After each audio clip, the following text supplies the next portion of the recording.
సుయోధనుడు శల్యునితో భార్గవరాముని గురించి చెప్పసాగాడు. నా తండ్రి గారికి ఒక ధర్మ ప్రవీణుడుగా బ్రాహ్మణుడు చెప్పగా విన్నాను. జమదగ్ని మహామునికి రాముడనే నిర్మల హృదయము పుత్రునిగా అవతరించాడు. అతడి శివుడి గురించి తపస్సు చేసి శివుని ప్రత్యక్షం చేసుకుని తనకు దివ్యాస్త్రములు ప్రసాదించమని కోరాడు. మహాశివుడు, నేను ప్రసాదించు దివ్యాస్త్రములు అశుచిగా ఉన్న వారిని దహిస్తాయి కనుక నీవు శుచి అయి వచ్చిన దివ్యాస్త్రములు లభించగలవు అన్నాడు రాముడు. నేను ఈ అస్త్రములు గ్రహించుటకు ఎప్పుడు పాత్రుడను అని నీవు తలుస్తావో అప్పుడే వాటిని నాకు ప్రసాదించవచ్చు అన్నాడు. ఒకరోజు శివుడు పార్వతికి పరశురాముని చూపి, దేవి, ఇతడు రాముడు నన్ను నిష్కలంక చిత్తముతో ఆరాధిస్తాడు, నాకు పరమభక్తుడు అన్నాడు. ఆ సమయంలో దేవతలు తమను రాక్షస బాధ నుండి రక్షించమని శివుని వేడారు. శివుడు భార్గవరాముని చూసి వెంటనే నీవు వెళ్ళి రాక్షస సంహారం చెయ్యి అన్నాడు. అందుకు రాముడు, దేవా, నేను ఏ అస్త్రములు అభ్యసించలేదు కనుక బలవంతులైన రాక్షసులను నేను సంహరించగలనా అని సందేహం వెలిబుచ్చాడు. పరమశివుడు, రామా, నేను నా సంకల్పము నీ మీద ఉంచుతాను, నా సంకల్ప బలం చేత నీవు రాక్షసులను నిర్జించు అన్నాడు. రాముడు రాక్షసులతో భయంకర యుద్ధము చేసి వారిని నిర్జించాడు. అప్పుడు రామునికి అయిన గాయాలను అతడి శరీరం అంతా శివుడి నిమరగానే మాయమయ్యాయి. రామా, నా స్పర్శ పొందిన నీకు ఎలాంటి ఆయుధములు తగిలిన గాయము కాదు, నా వద్ద వరములు పొందుటకిది తగిన సమయం అన్నాడు. అప్పుడు రాముడు శివుడిని కోరి అనేక దివ్యాస్త్రములను ఆయుధములను పొంది తన ఆశ్రమునకు వెళ్ళాడు. తరువాత కర్ణుడు భార్గవరాముని సేవించి అనేక దివ్యాస్త్రములను పొందాడు. హీనకులుజుడైన కర్ణుడికి భార్గవరాముడు దివ్యాస్త్రములను ఎందుకు ఇస్తాడు? భార్గవరాముని ఆదరణ పొందిన అతడు ఉత్తమ కులజుడనే తలుస్తాను. అతడి ఆజానుబాహువైన ఆకారం దేవకుమారునికి తలపిస్తుంది. ఒక సాధారణ స్త్రీ సహజ కవచకుండములతో సూర్యప్రభల వెలిగిపోయే బిడ్డను కనగలదా? సూతిని చేత పెంచబడటము వలన కర్ణుడికి సూతుడనే అపవాదు వచ్చింది కనుక శల్య మహారాజా, శివుడి శిష్యుడైన భార్గవరాముని శిష్యుడైన కర్ణుడికి సారథివై రుద్రుడికి బ్రహ్మదేవుడు సారథి అయినట్లు రధికుడి కంటే సారథి గొప్పవాడన్న కీర్తి నిలబెట్టు అన్నాడు.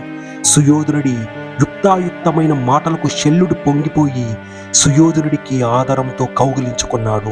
సుయోధన, నన్ను, నా పరాక్రమాన్ని నీవు గ్రహించి మెచ్చుకుని నాకు ఆనందం కలిగించావు. కానీ ఒక్క మాట, నేను నాకు తోచినట్లు మాట్లాడి సలహాలు ఇస్తుంటాను, మీరు కోపించక ఓపికగా ఏమి అనుకోకుండా వినాలి అన్నాడు. కర్ణుడు, మహానుభావ, ఆ పరమేశ్వరునికి బ్రహ్మవలే, అర్జునుడికి శ్రీకృష్ణుడు వలె నాకు సారథ్యం వహించు అన్నాడు.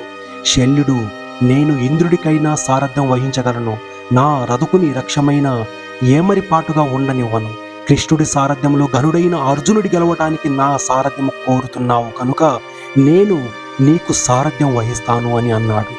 సుయోధనుడు, కర్ణ, కృష్ణుడి కంటే శల్యుడి సారథ్యంలో సమర్థుడు, ఇంద్రుడి సారథి మాతలి కంటే కూడా శల్యుడు గనుడు. అటువంటి మహాగనుడు నీ భాగ్యవశాస్తు నీకు సార్థం వహిస్తున్నాడు, ఇక నీవు అర్జునుడిని గెలవగలవు అన్నాడు. వెంటనే శల్యుడు కర్ణ సారథ్యానికి తగిన రథమును సమాయత్తం చెయ్యమని చెప్పాడు. రథముకు పూజాది కార్యక్రమాలు నిర్వహించారు. కర్ణుడు రథముకు ప్రదక్షిణ చేసి శల్యుని ముందుగా రథమును అధిరోహించమని తాను తరువాత రథమును అధిరోహించాడు. ఆ ప్రకారముగా శల్యుడి సారథ్యంలో కర్ణుడి రథము యుద్ధముకు కదిలింది అన్నాడు సంజయుడు. కర్ణుడికి శల్యుడి సారథ్యం వహించడానికి అంగీకరించిన పిదప సుయోధనుడు కర్ణుడు చూసి, కర్ణా, భీష్ముడు, ద్రోణుడు పాండవులను సంహరిస్తారని ఆశించాను, కానీ వారికున్న పాండవ పక్షపాతం కారణంగా నా ఆశ నెరవేరలేదు. కనీసం నీవైనా ధర్మరాజును బంధించి పాండవ సైన్యాలను నిర్మూలించి నా మనసుకు ఆనందం కలిగించు అన్నాడు. కర్ణుడు శల్యునితో, నేను వేయు నారచములు మొదలగు బాణములు చూసి పాండవులు భయపడతారు, నా భుజబలం చూసి దేవతలు మెచ్చుకుంటారు, నీవు కూడా మెచ్చుకునేలా యుద్ధం చేస్తాను అన్నాడు. కర్ణుడి మాటలు విన్న శల్యుడు, కర్ణ, పాండవులు సత్యసంధులు, భుజబల పరాక్రమవంతులు, తేజోమూర్తులు, అస్త్రశస్త్ర పారంగతులు, దివ్యాస్త్ర సంపన్నులు, అఖిల శాస్త్ర పారంగతులు, ఇంద్రునికే భయం కలిగించగలిగిన మహిమాన్వితులు, వారిని గురించి నీవు ఇలా మాట్లాడుతావా?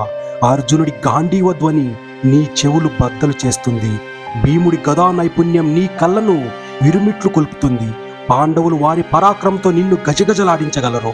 అర్జునుడి శరాగతానికి నీ రథము కూలుతుంటే భీముని గదాఘాతులకు గజ సైన్యములు కూలుతున్నప్పుడు ధర్మరాజు నకుల సహదేవులతో చేరి నీ సైన్యాలను చీల్చి చెండారుతున్న సమయంలో నీవు ధైర్యంగా నిలిచి ఉంటే నీ మాటలు నమ్మగలను అన్నాడు.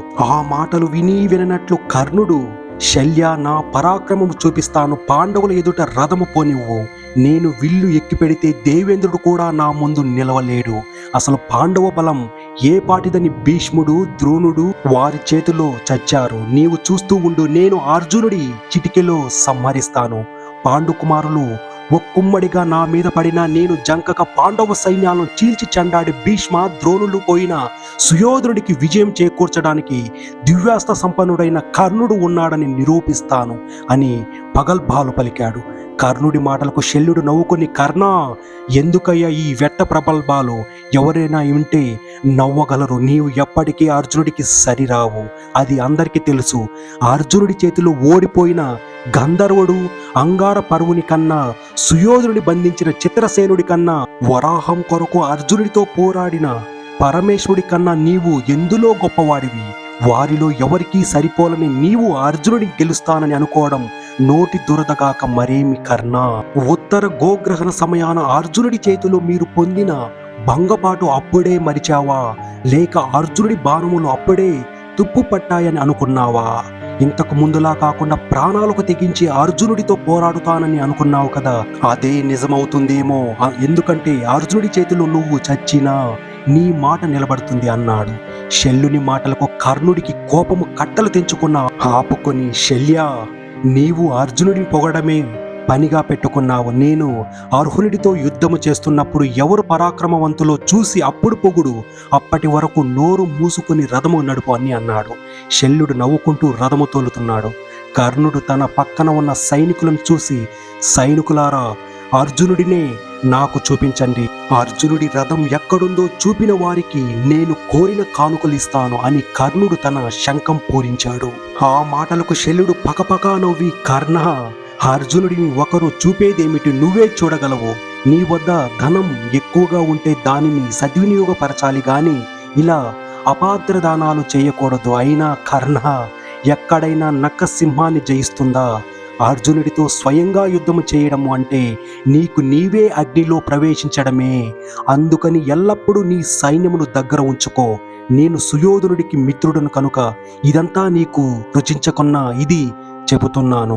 నా మీద కోపగించక నా మాట విను అన్నాడు. కర్ణుడు కోపంతో, శల్య, నేను నీ మాటలకి భయపడను. ఇంద్రుడు అడ్డుపడిన అర్జునుడితో ఒంటరిగా యుద్ధం చేయక వదలను. ముందు రథము పోనివు అన్నాడు. కర్ణుడు ఇంకా ఉడికించాలని శల్యుడు, కర్ణ, నా మాటలు నీ చెవికి ఎక్కువలే. అర్జునుడి గాంధీవం నుంచి జినించే శబ్దం నీ చెవులు బద్దలు కొడుతుండగా గాంధీవం నుండి వర్షంలా వచ్చి పడే బాణములు నీ మీద పడే వరకు నీకు బుద్ధి రాదులే కర్ణ. అర్జునుడితో ద్వంద్వ యుద్ధం అంటే మాటలా? సింహంతో జింకపిల్ల, ఏనుగుతో కుందేలు, పులితో నక్క, గ్రద్దతో పాము యుద్ధం చేయడం లాంటిది. నీకు అర్జునుడితో పోరాడగలిగిన బలము, శక్తి, సామర్థ్యం ఉన్నాయంటావా అన్నాడు. శల్యుడి మాటలకు కర్ణుడి ఆగ్రహం హద్దులు దాటింది. శల్య, ఆపు నీ అధిక ప్రసంగం.